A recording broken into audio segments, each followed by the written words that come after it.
반도체 웨이퍼 위에 그려진 수백 개의 칩 중에서 진짜 보물, 그러니까 제대로 작동하는 칩을 골라내는 과정이 있잖아요. 네, 있죠. 그 과정의 심장부에 아주 정밀한 세라믹판이 하나 들어간다고 하는데요. 오늘은 바로 이 세라믹 STF라는 부품 하나로 수십 년간 이어져 온 일본의 독점 시장에 아주 과감하게 도전장을 내민 기업 샘CNS에 대해 깊이 파고들어 보려 합니다. 이게 단순히 국산화 성공, 이런 한 문장으로 끝낼 얘기가 아니죠. 그렇죠. 맞습니다. 이건 뭐 거의 다윗과 골리앗의 싸움 같은 건데요. 일본의 거대 기업 교세라가 정말 굳건히 지키고 있던 그 성에 샘CNS라는 기업이 어떻게 균열을 냈는지, 네. 그리고 그 작은 균열이 AI랑 HBM이라는 이 거대한 흐름을 만나서 어떻게 거대한 문이 되어가고 있는지를 들여다보는 아주 흥미로운 여정이 될 겁니다. 좋습니다. 그럼 그 이야기의 시작, 샘CNS의 핵심 무기인 세라믹 STF부터 제대로 알아봐야겠네요. 이게 정확히 어떤 역할을 하는 부품인가요? 아주 쉽게 비유를 하자면요. 반도체 칩을 위한 초정밀 번역기라고 생각하시면 될 것 같아요. 번역기요? 네. 공정이 끝난 웨이퍼의 수많은 칩들이 나는 정상이에요 또는 나는 불량이에요 하는 그런 미세한 전기 신호를 보내거든요. 이 신호를 거대한 검사 장비가 알아들을 수 있는 언어로 바꿔서 전달해주는 다리, 그 다층 세라믹 기판이 바로 STF입니다. 칩이랑 검사 장비 사이에 소통을 책임지는 거네요. 굉장히 중요하겠는데요.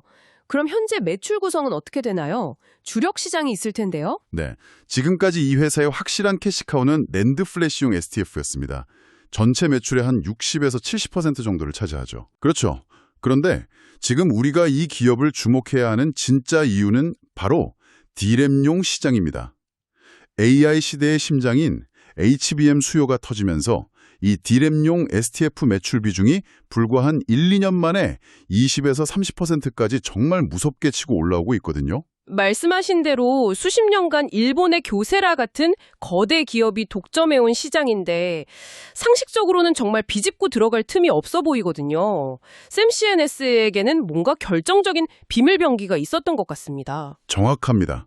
그 비밀병기가 바로 LTCC랑 무수축 공법이라는 두 가지 기술입니다. 이 두 가지가 게임의 판도를 바꾼 진짜 게임 체인저가 됐죠. LTCC와 무수축 공법. 단어만 들어서는 좀 어려운데요. 글로벌 1인 교세라가 가진 기술이랑 근본적으로 뭐가 다른 건가요? 가장 큰 차이는 세라믹을 굽는 온도에 있습니다. 교세라는 이제 전통적인 강자답게 HTCC, 그러니까 1500도가 넘는 고온에서 세라믹을 구워요. 1500도요? 네. 이 온도에서는 웬만한 금속은 다 녹아버리니까 전기 저항이 높은 텅스텐을 전극으로 쓸 수밖에 없습니다.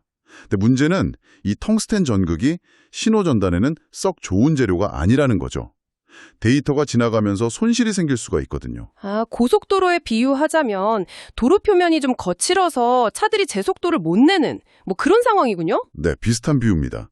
그럼 샘CNS의 LTCC는 다르냐? 다른가요? 네, 1000도 이하의 저온에서 굽습니다. 덕분에 녹는 점은 낮지만 전기 저항이 월등히 낮은 은에이지를 전극으로 사용할 수 있게 된 거죠. 이건 마치 자갈길을 그냥 매끈한 아스팔트 고속도로로 싹 바꿔버린 것과 같아요. 특히 HBM처럼 어마어마한 양의 데이터를 정말 찰나의 순간에 오차없이 보내야 하는 반도체 테스트 환경에서는 이 매끈한 아스팔트가 절대적으로 유리합니다. 여기서 한 가지 궁금한 점이 생기네요. 그 LTCC 기술의 장점이 그렇게나 명확하다면 왜 거대 기업인 교세라는 진작에 이 방식으로 바꾸지 않았을까요? 아주 핵심적인 질문입니다. 두 가지 이유가 다 있는데요. 첫째는 교세라는 수십 년간 HTCC에 막대한 투자를 해왔고 이미 안정된 생산 라인이랑 노하우를 다 갖추고 있었죠. 그렇죠. 이걸 버리고 새로운 기술로 전환하는 건 엄청난 비용과 리스크를 감수해야 하는 일입니다. 일종의 승자의 저주에 빠진 셈이죠. 그리고 둘째, LTCC, 특히 샘CNS가 가진 무수축 공법의 기술적 난이도가 상상 이상으로 높습니다. 무수축 공법이요? 그건 또 어떤 기술이죠?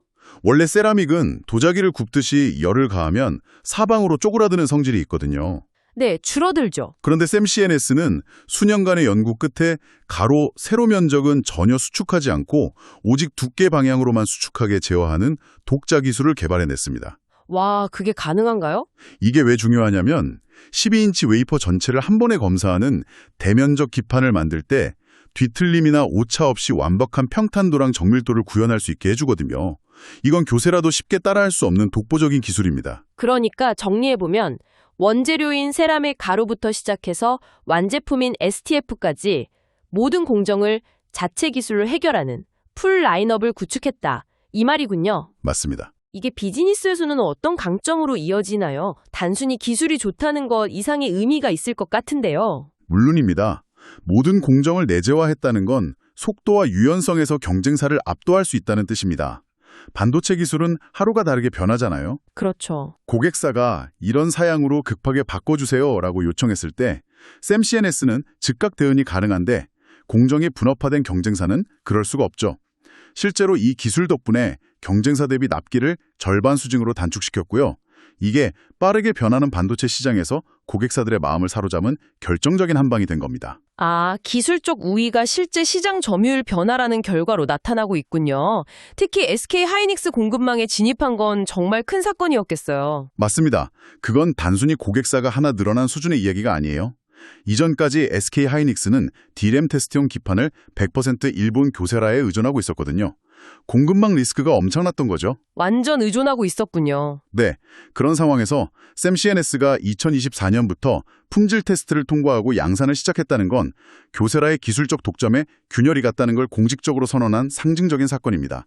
기술력에 대한 최고의 인증서를 받은 셈이죠. 기존의 핵심 고객사인 삼성전자 내에서의 입지는 그럼 더 단단해지고 있겠군요. 그렇습니다. 낸드 시장에서는 이미 50에서 60%의 점유율로 확고한 1위 지위를 굳혔고요. 최근에는 D램 분야에서도 빠르게 점유율을 높여가고 있습니다. 아, D램에서도요? 네. 특히 DDR5나 HBM 같은 고사양 메모리는 신호 손실에 극도로 민감하기 때문에 아까 말씀드린 그 LTCC 기판의 채택이 거의 필수가 되고 있거든요. 기술적 우위가 곧 시장 점유율로 직결되는 가장 이상적인 그림이 그려지고 있는 거죠. 메모리를 넘어서 비메모리 분야로의 확장도 흥미없습니다. 포트폴리오를 다변화하고 있군요. 네, 스마트폰 카메라에 들어가는 CIS, 그러니까 이미지 센서 테스트용 기판을 삼성전자에 양산 공급하기 시작했습니다. 중장기적으로는 자율주행차의 두뇌 역할을 하는 MCU나 5G 통신칩 테스트용 기판도 개발하고 있어서 더 이상 낸드 업황에만 의존하지 않는 안정적인 사업 구조를 만들어가고 있습니다. 이 기술적인 우위가 정말 인상적인데요. 사실 요즘 반도체 이야기에서 AI나 HBM을 빼놓을 순 없거나요. 샘CNS의 이 LTCC 기술이 구체적으로 HBM 시장에서 어떻게 결정적 한 방이 되는 건가요? 크게 세 가지 측면에서 HBM 시장은 샘CNS를 위해 깔린 레드카펫과도 같습니다. 레드카펫이요? 네, 첫째는 앞서 계속 강조했던 기술적 적합성입니다. HBM의 초고속 데이터 처리를 왜곡 없이 테스트하려면 전기 저항이 낮은 LTCG 기술이 사실상 유일한 대안이거든요. 전통적인 HTCG 방식으로는 이제 한계가 명확해지고 있죠. 두 번째는 어떤 건가요? 구조적인 수요 폭증입니다. 이게 정말 중요합니다.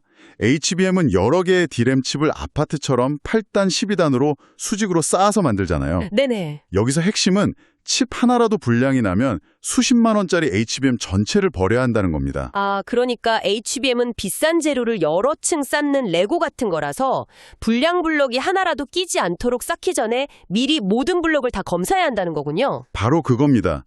검사 횟수 자체가 늘어날 수밖에 없는 구조네요. 이건 정말 몰랐던 부분이네요. 정확합니다. 그래서 쌓기 전에 낱개 칩의 양품 여부를 100% 전수 검사하는 KGD, 논 구타이 테스트가 필수화됐습니다. 과거에는 샘플링 검사를 하던 것이 전수 검사로 바뀌었으니 테스트 횟수가 기하급수적으로 늘어날 수밖에 없죠. 와. 이건 곧 테스트에 사용되는 소모품인 프로브카드와 그 핵심 부품인 세라믹 STF의 수요가 폭발적으로 증가한다는 것을 의미합니다. 마지막 세 번째 이유는 뭔가요? 바로 국산화 생태계의 형성입니다. HBM 시장이 커지면서 삼성전자나 SK 하이닉스도 공급망 안정을 위해 국내 협력사들을 키우고 있거든요. 아, 그렇죠. HBM용 프로브카드 시장에서 솔브레인 SLD, 마이크로투나노 같은 국내 기업들이 빠르게 성장하고 있는데 이 회사들이 핵심 부품인 STF를 일본 교세라 대신 품질과 납기, 기술 지원이 훨씬 용이한 샘CNS로부터 조달하는 비중을 늘리고 있습니다. 같이 성장하는 거네요. 네, 선순환 구조가 만들어진 거죠. 이 성장 스토리는 정말 탄탄해 보입니다. 하지만 멋진 이야기도 결국 숫자로 증명되어야 하죠. 실제 재무 상태와 실적은 어떤가요? 숫자는 더 인상적입니다. 가장 최근인 25년 3분기 실적을 보면 매출액이 208억 원, 영업이익이 54억 원으로 전년 같은 기간보다 각각 32%, 75%나 급증했습니다. 75%요? 네, 더 놀라운 건 영업이익률인데 무려 26%에 달합니다. 1,000원어치 팔아서 260원을 남긴다는 뜻이죠. 재무 안정성은 거의 교과서 수준이고요. 부채 비율은 47.5%에 불과하고 유동 비율은 262%로 현금 동원 능력도 매우 뛰어납니다. 와우. 매출 성장률보다 이익 성장률이 2배 이상 높네요. 이게 바로 그 영업 레버리지 효과라는 건가요? 맞습니다. 증권가에서는 26년에는 매출 1,000억 원, 영업이익 278억 원을 전망하는데요. 매출이 25% 늘어날 때 영업이익은 70%나 폭증할 것으로 보고 있습니다. 와. 공장을 짓고 설비를 까는 데 들어가는 고정비는 이미 투자가 끝났는데 주문이 밀려 들어오면서 공장 가동률이 올라가니까 추가로 버는 돈은 거의 다 이익으로 남는 구간에 진입한 겁니다. 이익률은 더 올라가겠네요? 네, 27.7%까지 더 올라갈 것으로 보입니다. 그렇다면 현재 주가는 어떤가요? 이 좋은 내용들이 이미 다 반영돼서 너무 비싼 건 아닌지 궁금한데요. 동종 업계랑 비교하면 어느 정도 수준인가요? 26년 예상 실적 기준으로 PER, 그러니까 주가 수익 비율은 약 15배에서 18배 수준입니다. 업계의 대장주인 리노공업이 보통 20배 이상에서 평가받는 걸 감안하면 단순 수치만으로는 적정 수준처럼 보일 수 있어요. 그런데요. 하지만 그게 전부가 아닙니다. 뭔가 더 고려해야 할 부분이 있다는 말씀이시군요. 네, 이 회사의 70%에 달하는 폭발적인 이익 성장률을 함께 봐야 합니다.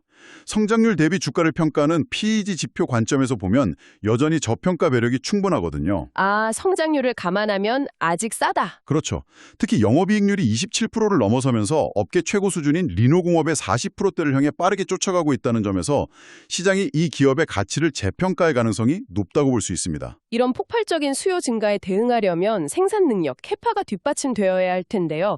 공장은 충분히 준비가 되어 있습니까? 그 부분도 아주 영리하게 준비해놨습니다. 현재 연간 약 6,000매를 생산할 수 있고 평균 가동률은 54% 수준이라 아직 여유가 있고요. 네. 핵심은 24년 2월에 이미 완공된 오송 신공장입니다. 기존 대비 생산 능력을 2배로 늘릴 수 있는 건물과 공간은 이미 확보해둔 상태입니다. 아, 미리 지어놨군요. 네. 그리고 그 안에 들어가는 비싼 설비는 시장 수요를 봐가면서 순차적으로 채워 넣는 효율적인 전략을 쓰고 있죠. 무턱대고 투자부터 하는 게 아니라 주문이 들어오는 걸 확인하고 투자를 집행하니까 리스크 관리가 아주 잘 되고 있는 겁니다. 지금까지 들어보면 정말 장밋빛 미래만 펼쳐질 것 같은데요. 하지만 투자는 항상 최악의 시나리오도 생각해봐야 하잖아요. 이 기업이 가진 리스크 요인들을 좀 냉정하게 짚어주시죠. 물론입니다. 가장 먼저 고려해야 할 것은 역시 밸류에이션 부담입니다. 현재 PER이 40, 50배 수준인데 이건 HBM에 대한 시장의 뜨거운 기대감이 이미 주가의 상당 부분 녹아들어 있다는 뜻이거든요. 이미 비싸다. 네, 만약 실제 양산 시점이 늦어지거나 실적이 시장 기대치에 미치지 못할 경우 주가는 언제든 조정을 받을 수 있습니다. 기대가 큰 만큼 실망도 클 수 있다는 거군요. 다른 리스크는 어떤 것들이 있을까요? 두 번째는 여전히 매출의 약 60, 70%는 낸드에서 나온다는 점입니다. 낸드 업황 회복이 예상보다 더딜 경우 D램 쪽에서 아무리 잘해도 전체 실적이 발목 잡힐 수 있고요. 아, 세 번째는 오송 신공장 가동 초기의 리스크입니다. 공장을 돌리기 시작하면 감가상각비 같은 고정비가 늘어나고 초반에 수율을 안정시키는 과정에서 일시적으로 수익성이 나빠질 가능성도 염두에 둬야 합니다. 혹시 주식시장에서 흔히 말하는 오버행, 그러니까 잠재적으로 시장에 풀릴 수 있는 매물 부담 같은 건 없나요? 네, 그 부분도 짚고 넘어가야 합니다. 아직 주식으로 전환되지 않은 전환사채가 약 180만 주, 지분율로는 3.1% 정도 남아 있습니다. 적지 않은 물량이네요. 그렇죠. 전환 가격이 5,465원이라 현재 주가에서는 언제든 주식으로 바뀌어 시장에 나올 수 있는 물량이죠. 다만 다행인 점은 가장 큰 물량은 2024년에 이미 해소되어서 과거에 비해 부담은 훨씬 줄었다고 볼 수 있습니다. 리스크가 없는 건 아니지만 관리 가능한 수준이라는 거죠. 종합해보면 샘 CNS는 LTCC라는 독보적인 기술을 창으로 삼아서 AI와 HBM이라는 거대한 시장 변화의 파도에 올라탄 기업이군요. 네. 거기에 오송 신공장이라는 생산 기반, 즉 방패까지 미리 갖춰놓았고요. 정확한 요약입니다. 투자 포인트를 정리하면 명확한데요. 첫째, AI와 HBM 시장 개화의 직접적인 수혜. 둘째, 교세라도 넘보지 못하는 독보적인 LTCC 기술 경쟁력. 네. 셋째, 숫자로 증명되는 폭발적인 실적 성장과 우량한 재무 안정성. 그리고 마지막으로 낸드라는 한 우물만 파는 게 아니라 D램과 B메모리로 포트폴리오를 성공적으로 다변화하고 있다는 점입니다. 이 기업은 부품 국산화라는 과거의 성공 스토리를 넘어서 AI 시대의 핵심 기술 공급자라는 완전히 새로운 서사를 써내려가고 있네요. 그렇죠. 앞으로의 관전 포인트는 이 기술적 우위가 투자자들의 뜨거운 기대만큼 빠른 속도로 그리고 압도적인 시장 지배력으로 전환될 수 있을지 여부가 될 것 같습니다. 어쩌면 우리는 지금 한 기술 기업이 시대 흐름을 타고 골리앗으로 성장해 나가는 그 시작점을 목격하고 있는지도 모르겠습니다.